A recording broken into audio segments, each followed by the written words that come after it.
កាន់តែក្តៅទៀតហើយបងប្អូនតម្លៃហាងឆេងមីបានបន្តកើនឡើងមកដល់តំបន់ប្រវត្តិសាស្ត្រថ្មីមួយទៀតហើយគឺតំបន់$2,990ក្នុងមួយអោនដែលជាតំបន់ប្រវត្តិសាស្ត្រថ្មីដែលពុំធ្លាប់មាននោះទេហើយបើក្នុងមួយដំឡឹងវិញគឺឡើងមកដល់$3,602គឺជាតម្លៃមួយខ្ពស់ខ្លាំងមែនទែនហើយបើយើងមើលទៅលើសង្គ្រាមរុស្ស៊ីនិងអ៊ុយក្រែនបច្ចុប្បន្ននេះរុស្ស៊ីបានយល់ព្រមធ្វើការបញ្ចប់បទឈប់បាញ់ហើយបងប្អូនប៉ុន្តែឆ្ងល់ថាហេតុអីបានតម្លៃហាងឆេងមីអត់ធ្លាក់សោះគឺដោយសារតែរឿងពន្ធតាក់ទងជាមួយនឹងការទម្លាក់ពន្ធឡើងពន្ធនៅសហរដ្ឋអាមេរិកជាមួយនឹងសហភាពអឺរ៉ុបគឺនៅតែមិនទាន់បញ្ចប់នៅឡើយនោះទេគឺកំពុងតែមានសង្គ្រាមពាណិជ្ជកម្មដែលជាហេតុរុញច្រានឲ្យតម្លៃហាងឆេងមាសគឺនៅតែបន្តកើនឡើងហើយបច្ចុប្បន្ននេះអ្នកវិនិយោគមាសធំៗមិនថាកក់ហាងឆេងមាសតាមប្រព័ន្ធធនាគារឬក៏ទិញមាសស្រស់ខាងក្រៅនោះទេ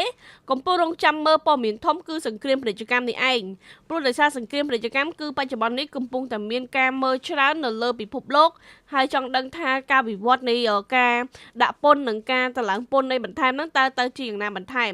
ហើយបច្ចុប្បន្ននេះក៏ជាឱកាសដែលបងប្អូនអាចចាប់យកផលចំណេញពីការជួញដូរហាងឆេងមាសតាមប្រព័ន្ធធនាគារបងប្អូនមានដើមទុន$10,000ក៏បងប្អូនអាចជួញដូរហាងឆេងមាសមួយឡតឬក៏ស្មើនឹង3គីឡូមាសដែរករណីបងប្អូនកក់ហាងឆេងបងប្អូនអាចកក់ហាងឆេងឡើងក៏បានកក់ហាងឆេងចុះក៏បានដែរបច្ចុប្បន្ននេះអ្នកវិនិយោគគឺកំពុងរងចាំកក់ហាងឆេងមាសចុះមកវិញ